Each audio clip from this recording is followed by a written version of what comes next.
So talk a little bit about what was going on in Chad's life with, maybe some of the things that you were doing, what you thought were the things that you needed to be successful or to make you happy. There's an obsession about being happy these days. Right. If you think about it, it all started off with a feeling of being unhappy. I was unsatisfied with how my life was going. And so I'm trying to think, well, what will make me feel happy? What will make me feel fulfilled or satisfied? And so the brainstorm started with, becoming a Navy SEAL. And so I knew the what. I want to become a Navy SEAL. The why, not such a good one. Just fulfillment, a feeling of satisfaction, a feeling of happiness. Thankfully, those reasons actually did mature along the way. I began to get a better why along the way. It all ended up working out. I started off with a bad why, honestly. It was just a status symbol. Right. But the why matured in this sense. Here's one of the things is, my mentor, Scott, he ended up taking an opportunity, as he put it, to go overseas again. And this is all going to happen just before I'm going in. I've already signed up. I've got a date it said to go off to boot camp.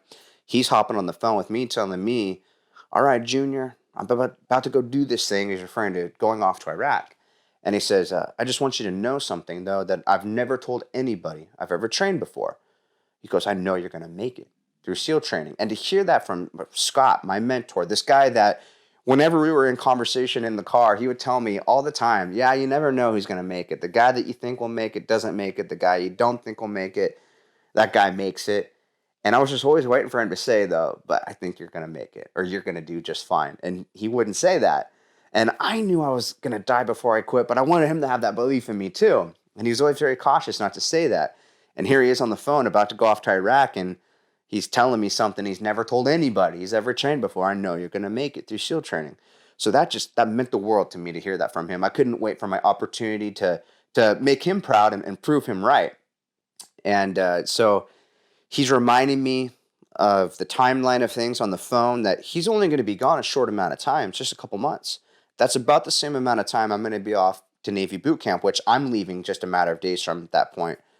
And so he's saying, look, by the time I get back from Iraq and you're done with boot camp and you start SEAL training, he says, I'm going to be there. We're going to see you make it through. And so I'm excited. Just let's get this ball going, right?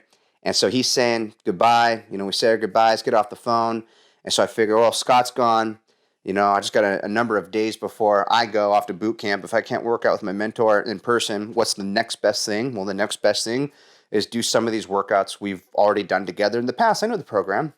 So I'm getting up one day and the TV's on in the background.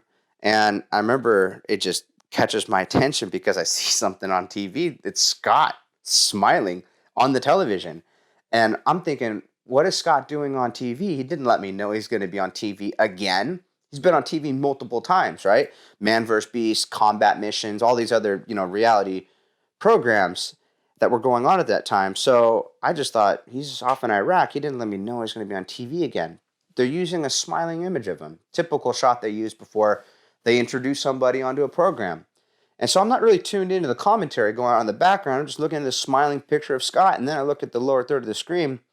And that's when I see something that jumped out as peculiar. It says Scott's birth date, and then followed by a dash, and then has this date, March 31st, 2004.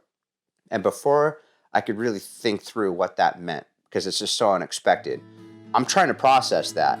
And before I could translate what that really means in my mind, it switches from this smiling image of him to graphic video footage. Now I'm looking at, video footage of, a vehicle engulfed in flames in the background, which turned out to be the vehicle that Scott was in, along with 3 other Americans.